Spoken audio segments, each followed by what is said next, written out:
And here we are. All right. Hey, thank you for joining me. Welcome to How to Know It's Time to Have the Talk and Avoid Feeling Awkward and Uncomfortable. Thanks so much for spending an hour or so with me. And I hope we're going to help you start to feel more comfortable, confident, less awkward, and maybe stop dreading these conversations. They can be a little challenging. Oops, sorry. Oh, what's going on? Technology. Anyway, so ta-da, how to know it's time to have the talk. All right, so this is what we're going to do today. I am going to help you out if you know that you need to have the talk, but you're dreading it, to say the least. At least you don't know if they are ready. I'm going to help you understand some signs and signals that they will give you to tell you that they're ready. I'm also going to talk to you about how you'll know you're ready. You're worried that if you talk to them openly about sexuality, that you're going to scare them, because there is definitely a bunch of scary stuff related to sexuality, or you're going to somehow scar them by either giving them too much information or maybe not enough information.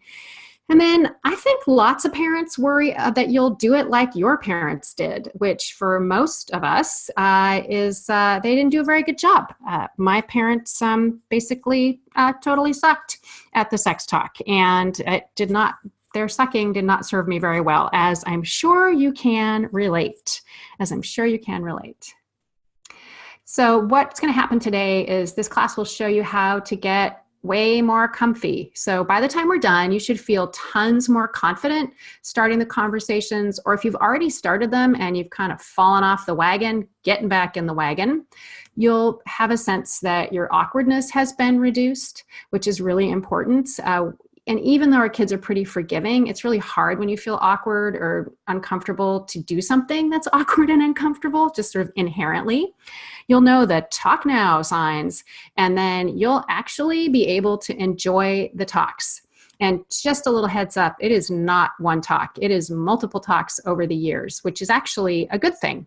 It's a lot easier to have a ton of little talks than it is to have regular or occasional long, drawn out, hour-long, I don't know, like a webinar talks.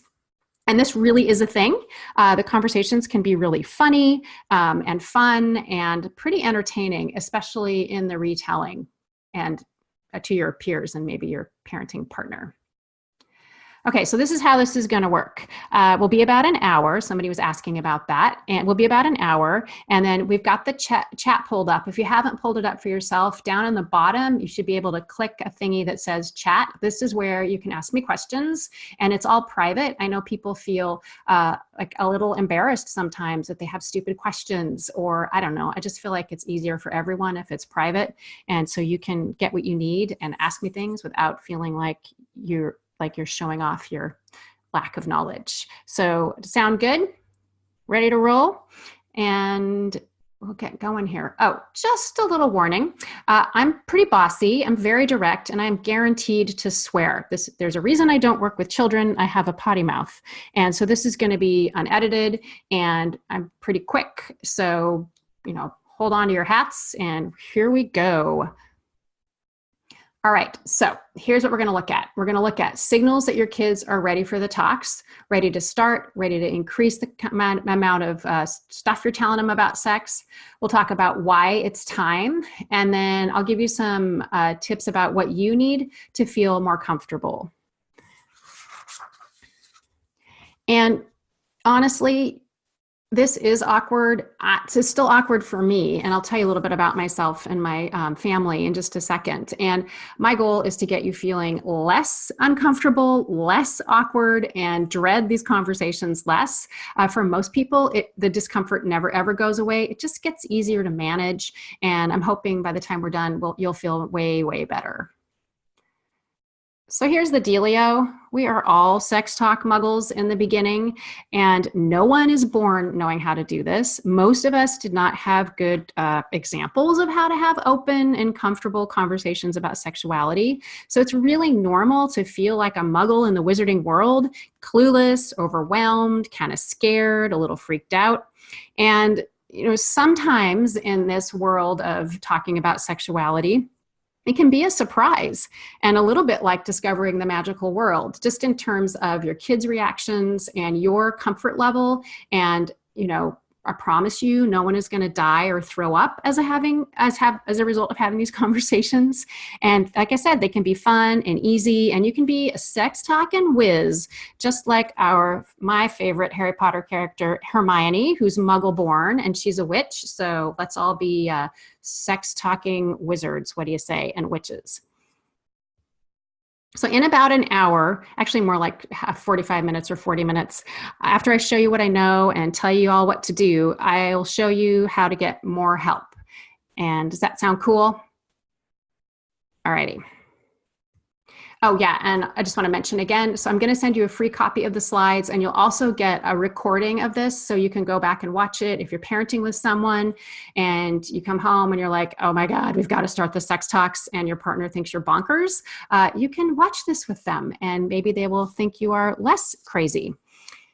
And anyway, I want to talk to you about how I got started doing this, because oftentimes people are super curious. So I was a sex educator for over 16 years. It was my hobby, and I did pregnancy and birth control counseling, and I loved it. And it was my hobby. And I had talked to pretty much anyone you can think of about sexuality. And, I got more and more comfortable talking to people about this really intimate part of their life. And most of the time we were talking about sex gone sideways. So people had STIs and they were pregnant and they weren't planning on it. And they were generally, lots of times they were uncomfortable, and they were also young. And the same year that I got a master's degree in adult education, I also got knocked up on purpose. I had learned a thing or two. And fast forward about 4 years, Milo, that's Milo, he was about 4 and he was getting ready for a bath, and he grabbed his penis and he said, "Hey, Mama, did you know?" And I stood there and I thought, oh, please do not tell me it feels good to touch your penis, because I've got nothing. And I'm kind of panicking, but I stayed really calm. And I just looked at him and I said, "What?" And he said, "I can see the veins in there where the blood goes." And I just said, "Great, get in the bathtub." And that was the moment when I realized that I would rather talk to a pregnant 14-year-old girl than my 4-year-old son about his penis, which I happen to know a lot about penises. And that led me to doing some research, because I realized that I was going to have to talk to this kid about his body and about sex, and I had no idea where I would start. And then I got all anxious and I was like, oh my God, he's going to end up getting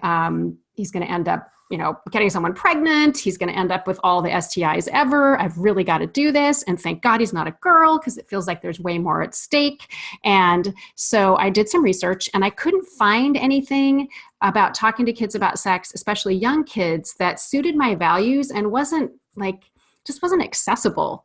And so I had a brainwave and I thought, hey, I loved working with adults. I love talking about sex. So why don't I just combine the two?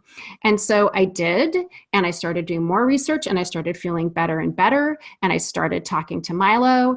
And when I got over my discomfort and put my big girl's underpants on and waded into these conversations, I was really surprised at how easy they were and how chill he was about the whole thing. And, if I was freaked out, I figured regular old non-sex educator parents would probably be freaked out as well. And so I started Birds and Bees and Kids, and I've been doing this for the past decade, and I have helped thousands of parents figure out how to have easy, open, comfortable conversations that reflect their values. So I have some questions for you, one main one, which is this, and so that's my tale. Anyway, so I have some questions. And this is the main one. What is holding you back from having these conversations with your kids? And you can just go ahead and just type in the chat. Remember, I'm the only one who's going to see it. So it's completely private. And, people talk to me about this all the time. And so there's some things that are pretty common. Not sure if 5 years old is too early or not. How do you know the right age? Is 5 too young? People also tell me that they are afraid of saying too much. Age. That's coming up again and again. They're worried that they're going to say too much. They're going to say too little. They're going to scare their kids. And, somebody else just said, my parents didn't do it for me, so I don't know how. When is it appropriate? The other things too that come up sometimes for parents is that they think, okay, if I have sex talks with my kids, people are going to judge me, especially if I start, earlier than most folks.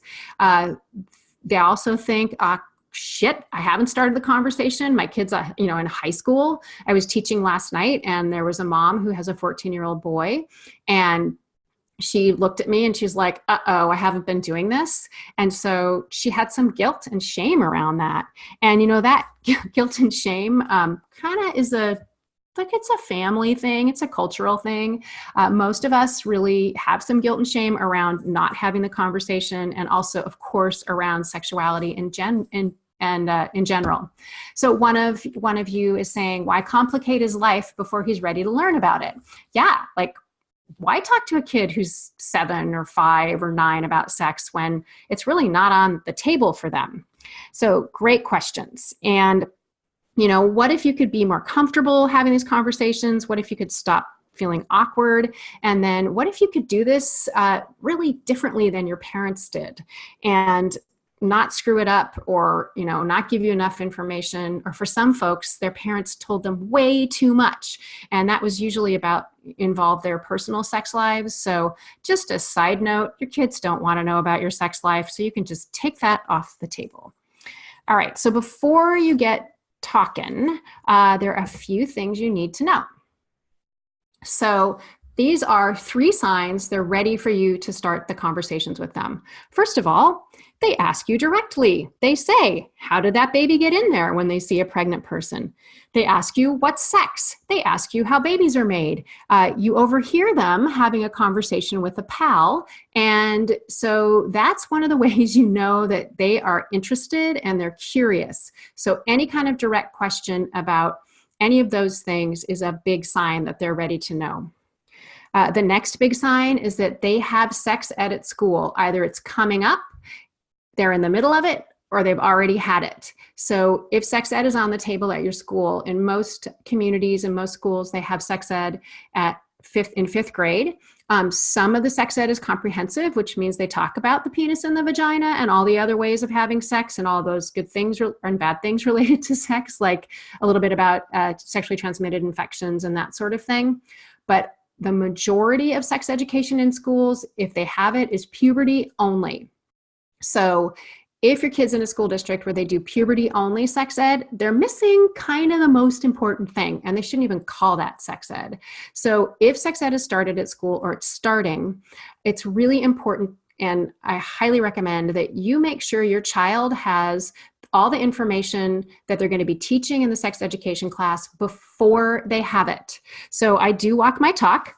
And when Milo started sex ed, he already knew basically everything they were going to be talking about in his 2-week class. And we have comprehensive sex ed in Washington State, or at least in our school district. And I was very excited to talk to him about it. And I just kept myself, kind of chill, because I didn't want to, make him think I was a freak show about this, but I wanted to know how it was going. And so finally, after about 4 days, I said, so how's it going? And he said, oh, Mama, you can't believe the questions these kids have. And he was really surprised that they didn't know what he knew. One of my goals for Milo, and I think this should be the goal for your kids too, is that they should be the smartest kid in their class when it comes to the sex stuff. And we'll talk about a little bit about that in a minute. And then the last thing actually has to do with you. If you're thinking, is it time? Are they ready? Is it too soon? Is it too late? If you're wondering, then it's definitely time. It's definitely time. And what happens for most parents is that we second guess our guts. So our gut might say, yeah, they should know about puberty before they're in puberty. And then we think, oh, but nobody does that. Everybody does the puberty talk at, in 5th grade. But what if your people start puberty in 3rd grade? And I personally believe that you should know what's going to go on with your body before it changes, especially for girls, because sometimes girls have their periods in 4th grade, and it's better for them to know what's coming down the pike. So, and a lot of the second guessing comes from our culture, our family, your own story about sexuality. And this really hugely impacts how we work with our kid. We talk to our kids about this. And then, of course, trying to just keep up with the Jones, following the crowd. But you got to remember that most of the crowd of parents are kind of clueless about when to have the sex talks. And you might be thinking that you aren't ready for the sex talks. You're not ready to have the sex talks. But the thing you need to know is that our kids are pretty much always ready. No matter how old they are, they're ready for some part of the sex talk. And even when they don't want to talk about it, or they say they already know it, there is no way in hell that they know everything they need to know. And it's really important that you establish yourself as the expert. And when you conquer your fears and get comfortable with the talks, your kids are really going to be more likely to share your values and wait to have sex and, wait longer to have sex. And when they do have sex, to do it safely, which is, just a little bit important in my mind. So Deborah Rothman, she's a sexuality educator and an author, and she wrote a great book called Sex and Sensibility. And she says, for so many parents, the idea of talking to young children about sexuality sparks some serious dread, but it doesn't have to be this way. And if you want to banish that kind of fundamental, deep-seated fear, you can. And honestly, like I said, I had that same fear myself, but I got myself ready. I learned some stuff. I started talking, and I faked it till I maked it. And I didn't start Birds and Bees and Kids until probably 6 months after I had my brilliant idea. And so I had to practice, right? I had to see what this was like for myself. And, for Milo, this is just how we roll in our family. We talk about sex, we talk about sexuality, we talk about gender, we talk about all kinds of things. And it's normal to him. It's just how we are. And so he expects these kinds of conversations from us. He doesn't necessarily like them, but he knows what's going to happen, and that's just how we roll. And tons of other families are having the same experience. It's a normal part of family life. We talk about why you have to wear a seatbelt or why candy for dinner just ain't going to happen. Like, that's a normal thing we talk about in our family. Alrighty, so I like research. I like science. So I wanted to give you some statistics, just so you can have a sense of what's happening in the world of teenagers. And this is actually basically about parental influence, which I think parents think they're not influential, and they really, really are. So this is from an organization called Power to Decide, and they're a teen pregnancy organization. Tons of information there. So they would survey kids every other year or so. And so this is data from them. And so I want you to look at this. So see that teens age 12 to 15. So their parents, that they're 52% of all the people and things in their lives. They're 52%, they're the most influential. And look at their friends. So they're down there at 17%. Sorry, I think I keep bonking my mic. So their friends are down there. They're 17% influential. And I need to move this because I can't see the numbers. One moment, please. And then as they get older to age 16 to 19, sorry, my bad. There we go. As they get older, do you see how the parents become less influential and the peers are almost as influential? So that's a big shift. And it's, not the greatest thing, but the thing I want you to take away is that we are still the most powerful, but barely. So one statistic that we don't see, and I haven't found, is what happens if they talked to 5 to 11-year-olds about parental influence when it comes to dating, relationships, and sex. My guess is that the parents would be probably somewhere around, I'm guessing, but somewhere around 90, 95 to 100% most influential. And their friends would be way down there at the bottom of the barrel, like maybe 5%. And then the other sources would be much, much, much lower. And so the takeaway is this: you are powerful. You are totally powerful. And you can use your power for good, which, I'm sorry that probably sounds a little like, no, thank you. But you're their first source. You're their best source. And they actually want us to talk to them about sex and relationships. They need us to talk to them about sex and relationships. And again, these studies show that parents have the most influence when it comes to sex and decision making. And sometimes people think that school and religion have a really high influence. They actually don't. They are surprisingly low on the influence scale, and religion is actually way down the list. So, yay, good news! You're powerful, and I think y'all should capitalize on this. But of course, you need to know what to do and how to do it, and also what to do if they push back. All right. So. You got to say something instead of nothing. And they're learning all kinds of things, especially when they get into middle school. They hear about all kinds of things, like, for example, butt stuff.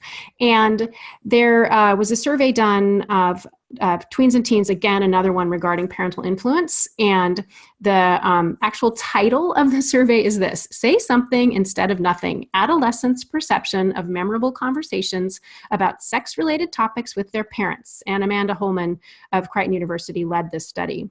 So she says parents can act as buffers to what their peers are saying. If children don't feel like they can go to their parents for their perspective, they're more likely to engage in risky behavior. I'm guessing you don't want your kid to engage in risky behavior. All right, and then there was another study. It's called Survey Says Parent Power, and this is from Power to Decide.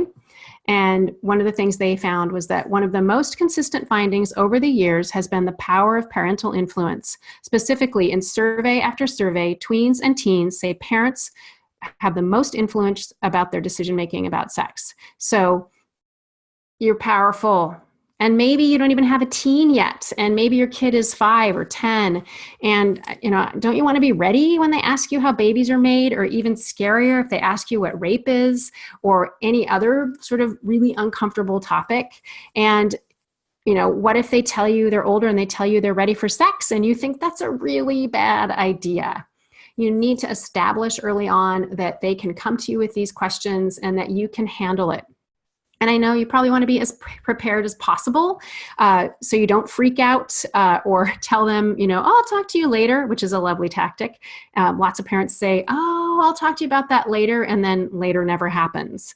And what that tells your kids is that you can't handle the conversations if they ask you a question and you don't ever answer it. And we tend to push people away when we're uncomfortable because we don't want to actually go there and be uncomfortable or feel those feelings. So my client, Mary Jo, she had this to say: because I took Amy's advice and started the sex talks when my girls were very young, I was their trusted resource throughout high school. I never thought I could have such open and honest conversations about sex and intimate relationships and be my girls' trusted and primary resource throughout their tween and teen years. So Mary Jo told me that she was raised in Texas by her grandparents. She lived in a super conservative community, and no one talked to her about sex at all. And she had to figure it all out on her own. And so that's a pretty big hurdle for someone to, get through. Lots of religious messaging that wasn't positive, no trustworthy resource. And she was able to kind of get over all that and have her girls talk to her the whole way through. Both of them told her when they were ready to have sex, and she was able to help them navigate that. All right. So one of the things that people are not really clear about is this: why it's time. And there are 3 things that I'm going to chat about. The first is it's media. Media is more sexual than ever in the history of ever. TV shows are full of sex. Music is full of sexual lyrics. The internet is, of course, full of sex, and the internet stuff is not very healthy for the most part.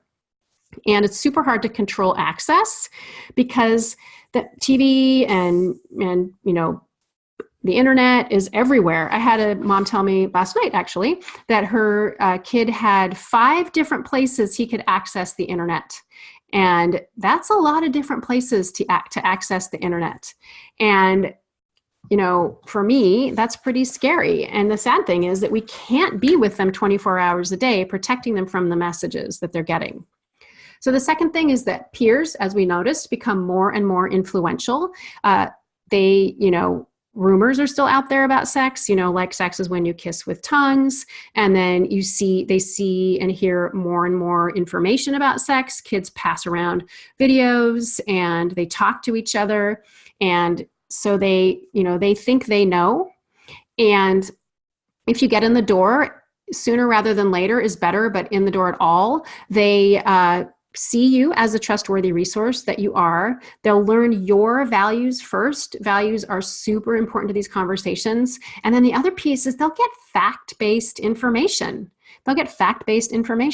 Mom told me one time that she was with a group of friends and they were talking about blowjobs, and she didn't know what that was. And so she worked it out for herself, that what you do is you just blow on somebody's penis.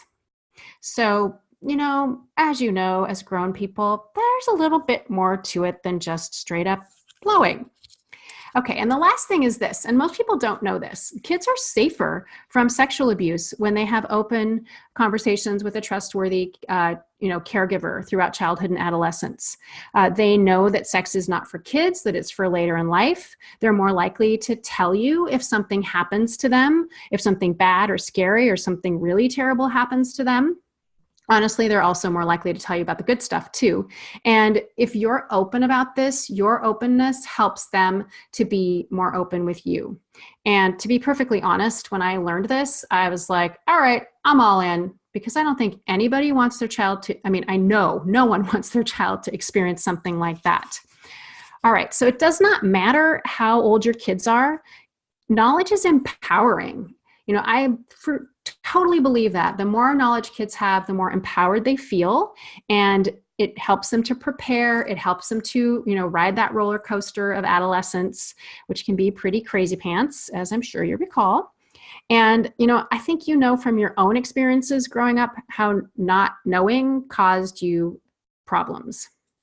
And again, most of our parents did a crap job of this, and it's because they didn't know better, and they didn't have good examples either. But the world has changed. Like, there's really no excuse for us to not be tackling this, and what your parents did for you, it didn't work, and it's definitely not going to work now. The world has changed, and however you manage this part of life as a young person, I know you didn't have enough support. And if you did, count your blessings. And even if you did have a lot of support, for some reason, it's still hard to have these conversations with your kids. And I think that our kids deserve better. I think they deserve better. I think they need to understand what healthy sexual relationships look like. I think they deserve to have lots of information, so when the time comes, they are really ready to go. All right, UNESCO is the United Nations Educational, Scientific, and Cultural Organization. And they had this to say. It's from a study called it's for Education and Health for Health and Well-Being.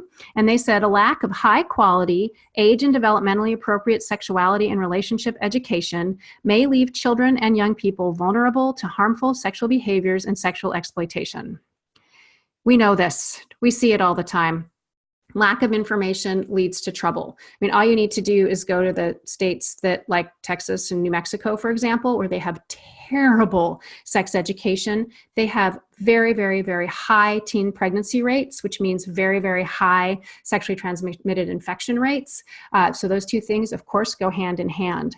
So it's time to get your poop in a group, keep your kids safer, make sure your kid is smarter than all the other kids, and, get on with it. And the funny thing about the sex talks is sometimes they happen when you are really not expecting it. So I want to give you some tips about like how to do it, how to have the conversations, and how to prepare for them.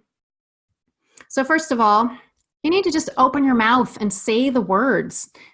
All the words, even the words that scare the shit out of you. And you don't have to start with tough stuff like butt stuff. You can start with easier things like just the names for private body parts, but you've got to say the words.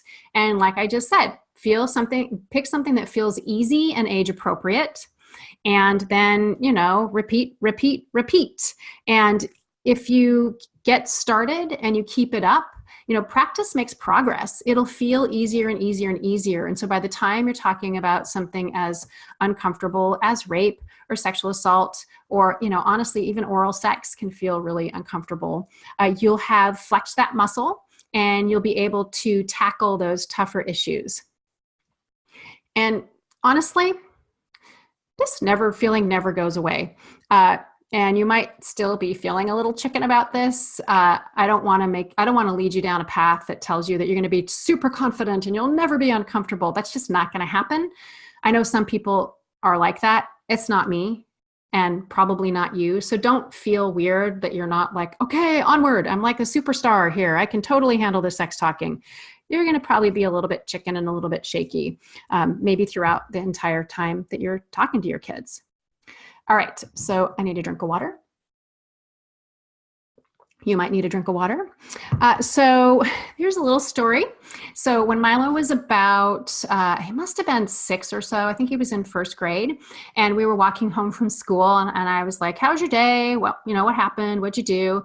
And he's chatting away. And then he says to me, hey, what does fuak mean? And I'm like, fuak. And I was like, oh, hell, he's asking me what fuck means. And I said, where did you see that word? Where'd you hear that word? And he said, oh, it's written under the slide on the playground. And I said, I was like, okay, take a breath. And I said, well, it's actually pronounced fuck. And it's an ugly and grown-up word that means sex. It's not a kid word. And we talked a little bit about, why kids use those words. And we talked about it, that it's a swear and that it's definitely not a word for kids. In my head, because I am a potty mouth, I'm thinking, honey, you've heard that word every day for your entire life. But I didn't say that in my out loud voice. And so I was kind of surprised when another mom told me the exact same thing. So she said, her name's Kathleen, and she emailed me and she said, today I had the talk with my 7-year-old, and I did it because she came home and said she learned the F word on the playground. And she said, I didn't want her getting the sex talk there too. I think without your help and urging, I would have waited a few more years when most certainly it would have been awkward. Truly, today was mostly a breeze. So starting earlier makes it easier. It's a lesson here. All right, so here's another tale from my trenches. And oh, by the way, I have permission from Milo to tell all these stories. I wouldn't just be talking behind his back. He would, not be happy for reasons that I think are totally evident. Okay, so we were on our way to to his pediatrician because he was going to be getting the HPV shot. And so we're chatting and he's like, what is it? And why am I getting it? And we're just having this really chill conversation. So we talked about it and we talked about HPV and the cancer, the cancer relationship and how it is like crazy communicable. And then he says to me, so what do you like? What does it look like on the penis? Like, what do you see on the penis? How do you know you have it? And then I'm driving and in my head, I'm like, oh my God, listen to him. He says penis like he's saying butter. It's like they're the same thing to him. And I was so surprised. And I also thought, all right, mission accomplished. Like this kid, he's 11. He's talking to his mom about penises without batting an eyelash. And so remember, I am a mom too. And, having that moment where I was like, okay, he's fine. And look at me. I'm fine. It was really kind of a huge moment because I'd been wondering if, all of this was working. It appeared to be. And, our little sex ed moment kind of helped me to see that. And so I was super excited and just was like, it just puffed me up. I was feeling pretty confident anyway, but that kind of pushed me over the edge. My client, Karen, she also kind of had a similar experience. And she told me that talking about pornography with my 12 and 8-year-old daughters is like telling them to look both ways before crossing the street. It comes up casually and without shame, but with facts to empower them. Thank you for clearing the path and providing invaluable information. Porn, people, porn. She's talking about one of the most uncomfortable parts of our current sexual landscape with her 8-year-old and her 12-year-old. And I love that it just is like, oh yeah, you got to look both ways before you cross the street. I know this is porn. This is what people do. This is what this is about. These are our values and why it's not safe for kids. Alrighty, so let's talk about how to do it. Part two. So the first thing, most of this is about you, right? Because you need to feel better. So first of all, you need to empower yourself with information about how to do this well. Make sure your sources are based in science and not fantasy. And also you need to make a plan for starting and continuing the talks. And you've probably heard me saying talks and not talk. That's because it's more than one conversation. It's a series of short and sweet conversations from the time they're pretty young until they are, pretty much out of your house. And it's easier for you when you have a trustworthy resource, and making a plan is not cheating. It's smart. Like figuring out what you want to handle over the next, year or so, or as they get older, where you want to figure out where you want to be by the time they get to sex ed. It helps you, it makes you feel calmer and makes you, honestly, it's more empowering, and also helps you get over that awkward stuff because you have a plan. Plans are good. And like I said, when you have a trustworthy resource for all this information, you feel better, you do better. And when you feel better, we do better. Same with kids, same with grown-ups, All right, so we've talked about signals that show your kids and you are ready for the talk. We talked a little bit about why it's time, and we talked a little bit about how to do it. And I just want to remind you that you're going to get free slides of the presentation, and you're also going to get a recording of the class. So if you're like, what the hell did she say? You can go back and figure it out. And we're going to do the open Q&A in just a few minutes. It's coming up next. And I'm hoping that I can talk to you for a few minutes about, if you want more help. And I know this feels awkward and uncomfortable, and I'm thinking you're probably a little bit overwhelmed. So I'm hoping it's okay if I show you some more resources to not only have the talks, but to be their kind of guiding light throughout, as they go through puberty, they enter the teen years, they're starting to date, they're starting to have their first relationships, when sex really is on the table. I'm hoping, would it be okay if I just show you a bit of that? And then we'll do the Q&A. So I hope that's fine. Here we go. All right. So you can find everything you need to talk to your kids from birth into the teenage years, through the teenage years, and you'll be empowered with this information. You'll feel less awkward. You'll feel way more comfortable. And everything is in my, it's called the Birds and Bees Made Easy Online Resource Center. And, I think that without help and urging, and without looking at all these statistics and doing all this research, I would have waited a few more years before I started the conversations with Milo. And it gets harder the older they get.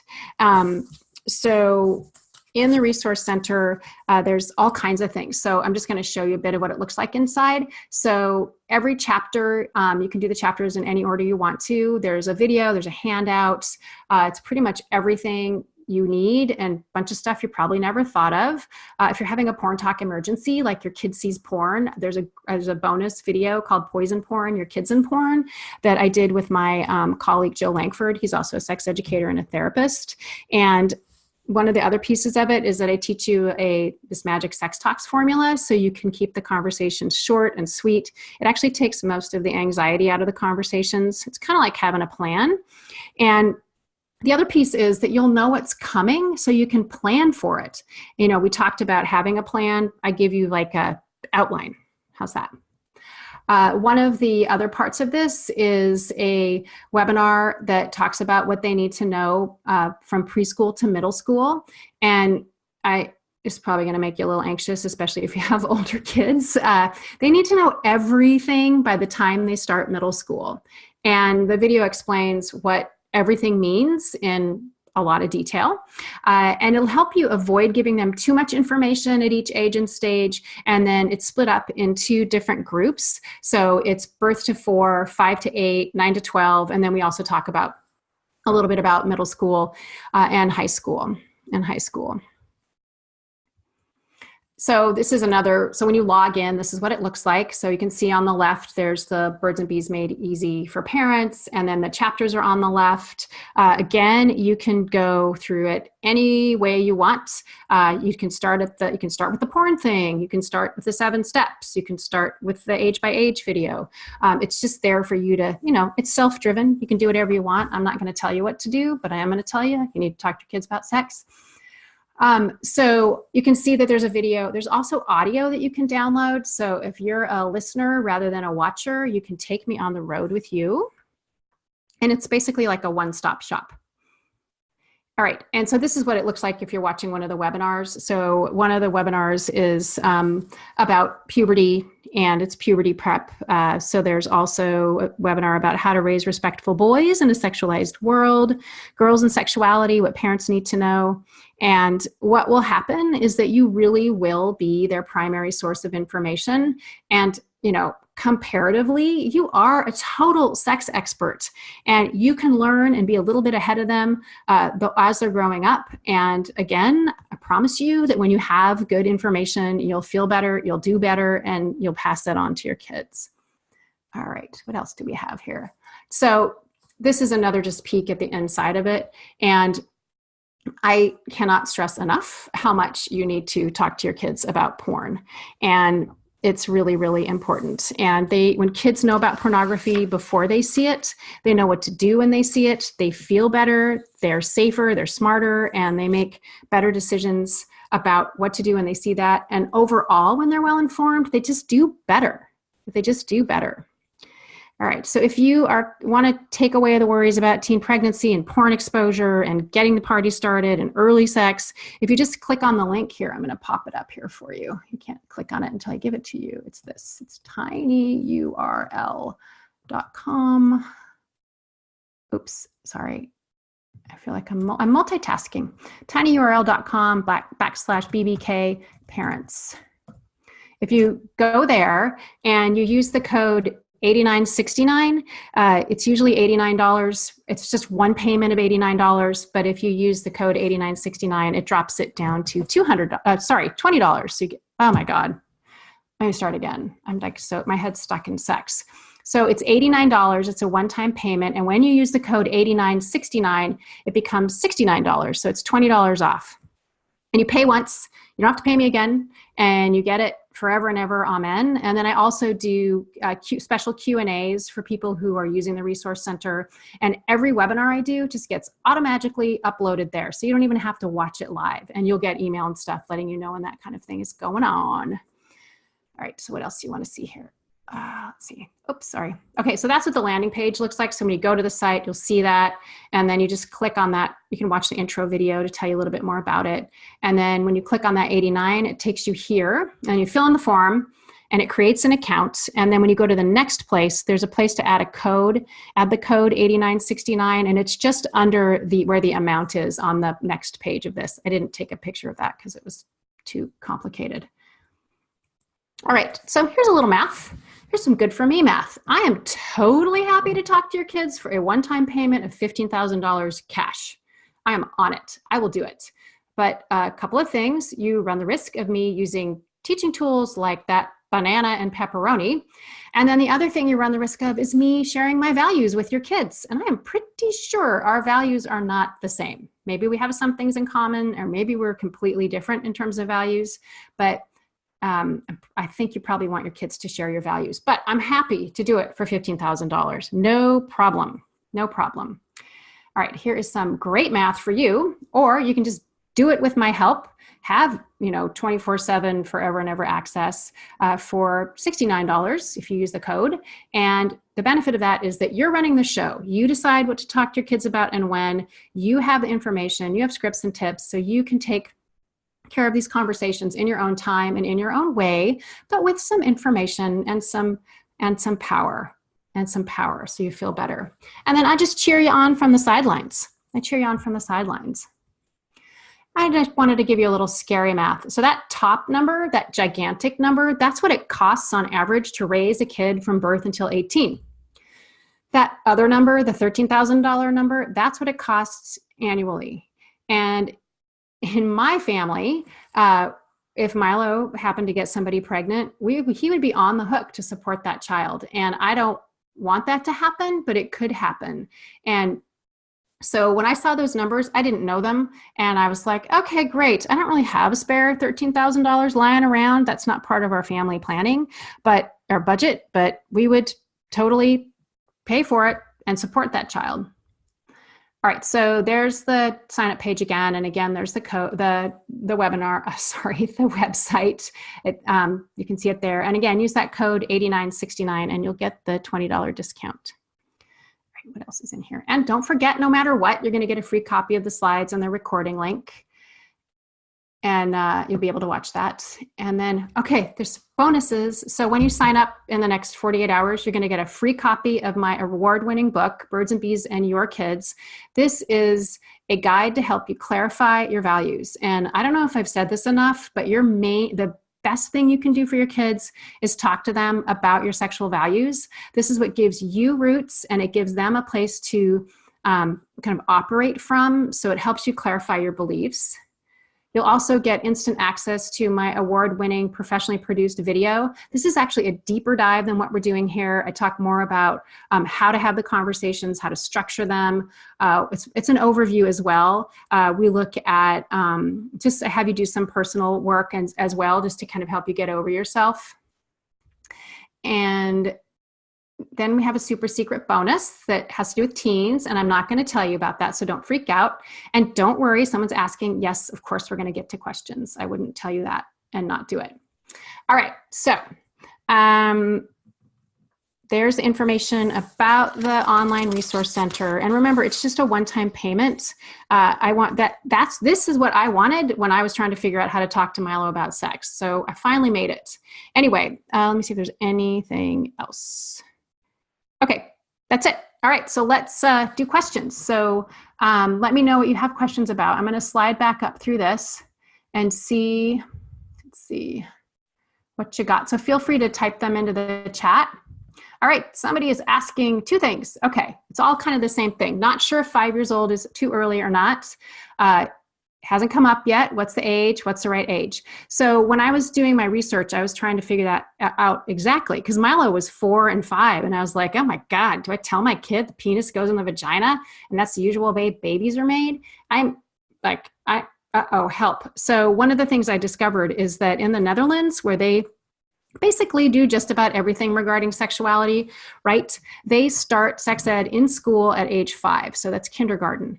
And the reason for that is because 5-year-olds are super curious. They're really open. They're not grossed out. They want to know, they need to know. So it's totally fine to start the conversation at 5. That's the ideal age, because when kids start kindergarten, they're hanging out with older kids, they're getting all kinds of information. And 10, 11, 12, 13 years ago, when I started Birds and Bees and Kids, I used to tell people they could wait until 7 or 8. It's just not the case. It's just not the case, because kids are seeing so much, hearing so much, they're talking to each other. And the other reason to start sooner rather than later is that it's easier on you. Your 5-year-old's not going to notice your sweaty upper lip and your 3 glasses of wine or whatever it takes you to get through. So sooner is better. And if you've been waiting and because you didn't know, or your kid's a little bit older, just say, I didn't know you were ready. Now I know you're ready. So let's get this party started and start talking to them. All right, let's see. So I answered those. My son is 6. Oh, why complicate his life before he's ready to learn about this? Okay, I think this is a great question. So it won't complicate his life because he needs to know. When life gets complicated, when they don't know.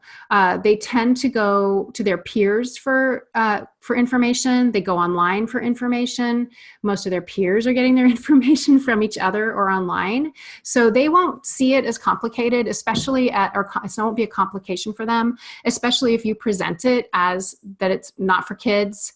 It's for something, it's for later in life. And, they need to know, like he needs to know his body is going to change. He needs to know that, the way people make babies usually, he needs to know about different kinds of relationships. You don't start with the tough stuff. You start with where I recommend is you start with the basic biology of things, like how bodies work, the sperm and the egg. And they just take it in, the younger they are, as science. Like back to penises and butter with Milo. It's like when we talked to him about, this is the usual way a baby's made. And he took that information in just like if I had said, this is the usual way butter is made. So they don't have the same, they don't know what we know. So when they come into the conversation, they're pretty much a blank slate. I mean, depending on how old they are. So they just take it in and, don't think much about it. However, the older they are, the more grossed out they are, which is good because, we don't want 9-year-olds having sex, is my guess. I mean, I don't want 9-year-olds having sex. Okay, let's see. So Thomas is asking, am I correct in assuming that it's important that both parents have talks with the child? Yes, absolutely. It's really important for both parents to be having conversations with kids, because they need to hear the different perspectives. And, maybe you have boys and girls, or maybe you just have boys, and, boys need to hear from their moms. They tend to want to talk to their moms about their hearts and their dads about their parts. But just because we know that doesn't mean that that's what they're going to get. Because if you're in a 2-mom family and you have a son, there aren't any parts that match necessarily. So letting them, talking about that, acknowledging that you don't have the same anatomy, but you'll do everything you can to make sure they get all the information they need, is really important. And, girls need to talk to their dads for kind of the same reasons that boys need to talk to their moms, just to get that different perspective.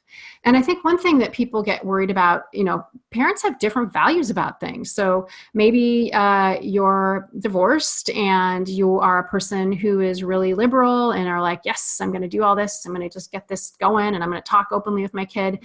And their other parent is much more conservative. That's okay, especially when it comes to values, because your kids need to figure out what their values are. And that is a hard space to be in. If you're like gung-ho and that kid's other parent is like, hell's no. One of the things I recommend is you actually ask the other parent that's opposed to it to either watch this again, or if you join the resource center, to watch the professionally produced video, because it just gives a little bit more information. I think a lot of what happens for parents is that they're afraid, and that gets in the way of having conversations. So any other questions? Because I'm here. I'm happy to hang out here and make sure you get what you need. I'm trying to think what other common questions there are. So you kind of hit on them. I think, I just want to I don't know if I said this before, but one of the things that's important is that your kids pretty much know the basics of everything before they start middle school. And the reason for that is that middle school is crazy town. You may remember being in middle school and how much information there was and how much misinformation there was. And I just remember that there were people having sex, and one of my friends was in the 8th grade and she was dating a kid who was a sophomore. And I remember thinking that is weird and scary, but I didn't have anyone to talk to about it. So when your kids are pretty much fully informed by the time they start middle school, they just feel better and they do better. And again, they see you as that person that will help them and help them through this part of life. Sorry, I'm drinking again. Water, just water. Okay, so my hope is that you will stop feeling, oh, thank you. Hang on, let me answer that question. So somebody just asked about self-touch, pleasure, and masturbation. And so I think that one of the things we need to do is talk to our kids about masturbation. So I'm going to talk a little bit about what that looks like in young kids, and then we'll talk more about more about pleasure and masturbation in general. So little kids figure out really early on that it feels good to touch their privates for pleasure. They're usually doing that because it's just self-soothing. It feels good. They've had a long day. Hand goes down the pants. It's a super common behavior, especially in like young kids and preschoolers. And so for me, it doesn't really turn into like the idea, like full on. The word masturbation just sounds super grown-up-y to me, and also implies some sense of more developed sexuality and even some thought of another person. So it's considered regardless, it's considered a completely healthy, natural, normal thing for people to do. Kids can, like I said, kids can figure it out when they're 2 or when they're 12 or when they're 25. Most people in the world masturbate. Most people don't talk about it.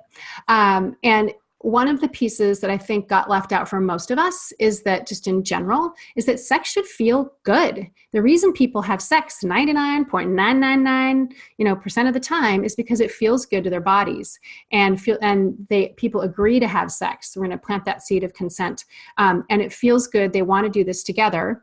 And when we're talking about masturbation, one of the things I would just say to your kids or your child is like, hey, just wanted to let you know that it's totally normal to explore your own body and to, if you have a boy, to say, to touch your penis and masturbate, or for girls, to touch your clitoris, and that's called masturbation.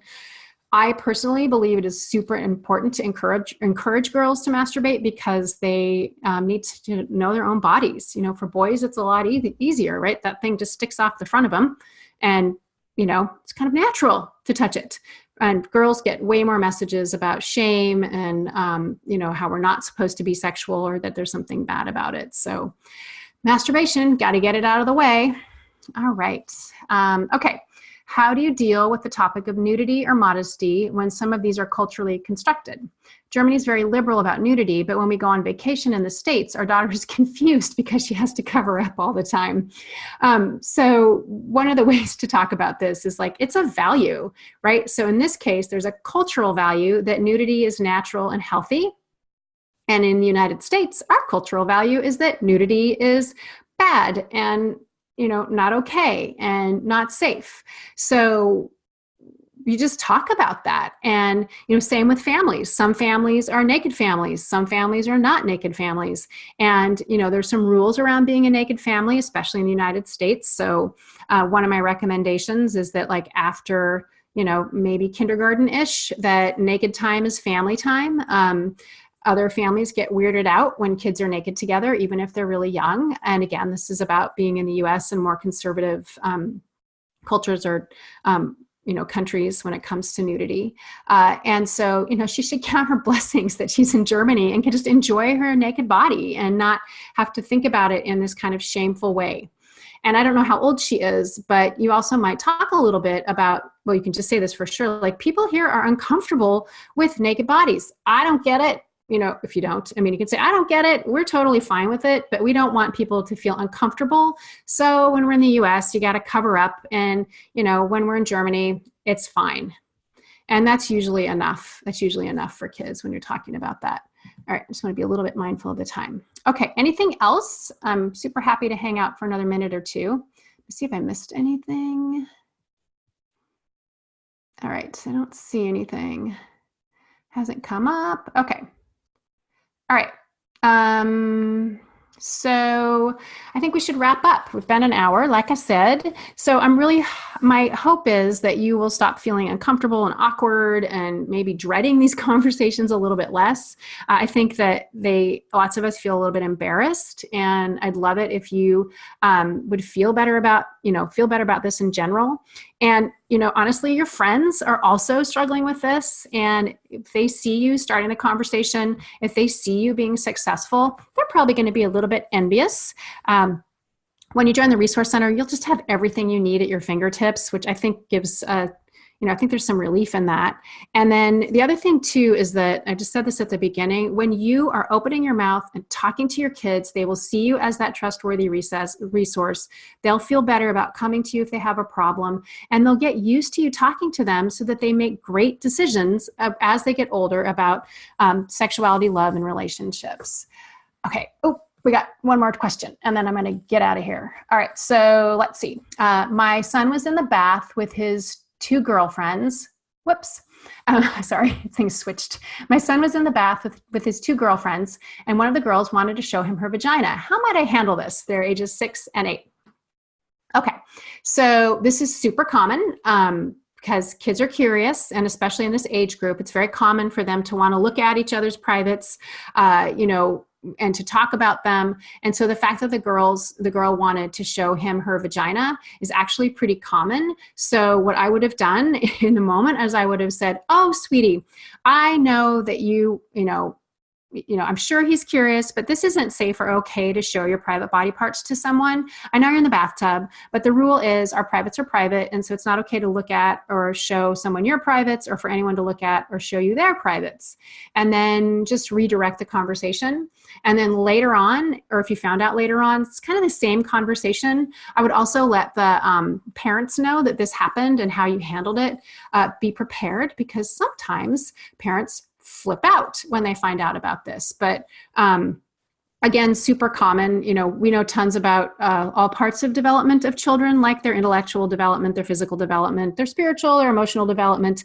But one thing we don't know about kids is their sexual development. And so this is part of natural and typical sexual development. So your job is to stay super calm, even if you're freaking out, and kindly, explain why that's not okay or safe, and redirect them, and then have a little chat with your kids, the kids on their own. And then unfortunately with the parents, other parents can be a real problem.